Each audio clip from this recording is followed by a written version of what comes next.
Hi, my name is Drew, and today we're talking about D-Day. So D-Day was an invasion that took place on June 6, 1944. It was also known as Operation Overlord. It became, after the fact, became the largest amphibious invasion in the history of warfare. So at this time, Europe was under the oppressive grip of Nazi Germany, and their goal was to gain a foot. The goal of this invasion was for the Allied troops to gain a hold into France, so they could push on and liberating France and into Germany. So for an invasion like this to take place for a huge scale like it took a tremendous amount of planning and strategy, months and months beforehand, in order for this to take place and to be successful. According to the National World War II Museum, it took about approximately 160,000 troops to land across 5 different beaches. The beaches were Gold, Juno, Sword, Utah, and Omaha Beach. So the British and the Canadians their job was to take Gold, Juno, and Sword Beach, and the Americans, their job was to take Utah and Omaha Beach. The D-Day was originally set to take place on June 5th, 1944, but because of poor weather conditions, they pushed it back. Dwight Eisenhower decided to push it back for a small window in the weather, and they did it on June 6th instead. So during this attack, there was 5,000 ships, 11,000 aircraft, and thousands of other vehicles involved.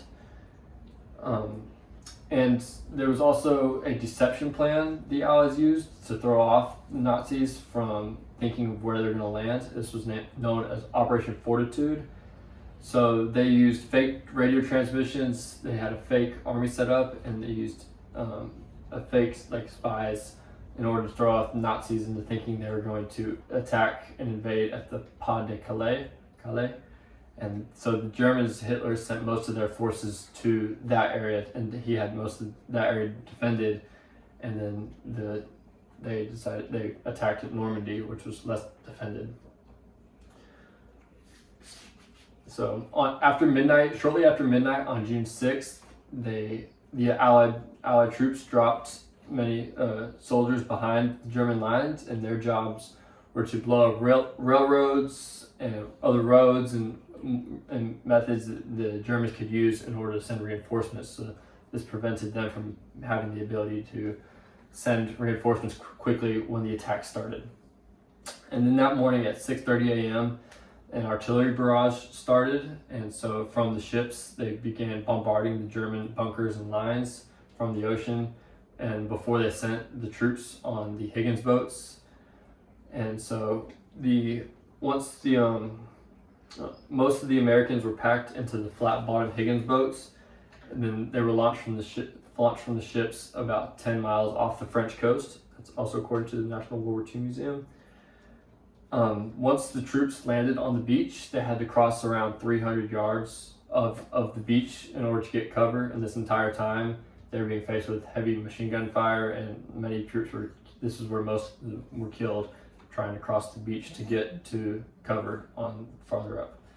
And Omaha Beach was the deadliest and had the fiercest fighting because there were steep cliffs that they had to get to, so the Germans were positioned higher up, and it was harder for the Americans to get to them. So that's why it took longer, and there was around 2,400 American troops killed on Omaha Beach, or killed, wounded, or missing. So Operation Overlord had profound effects that marked the beginning of the end for Nazi Germany. There were over 4,000 Allied troops killed during this, and around 5,000 were wounded. And according to History.com, the Allies they captured around 200,000 German prisoners of war. The success of D-Day was one of the main turning points in the war for the Allies. The liberation of Paris in August of 1944 and the eventual defeat of Nazi Germany in May of 1945 were direct outcomes of the momentum that the Allies were able to gain on D-Day and the foothold they gained on D-Day. in June of 1944. And that is all. Thank you.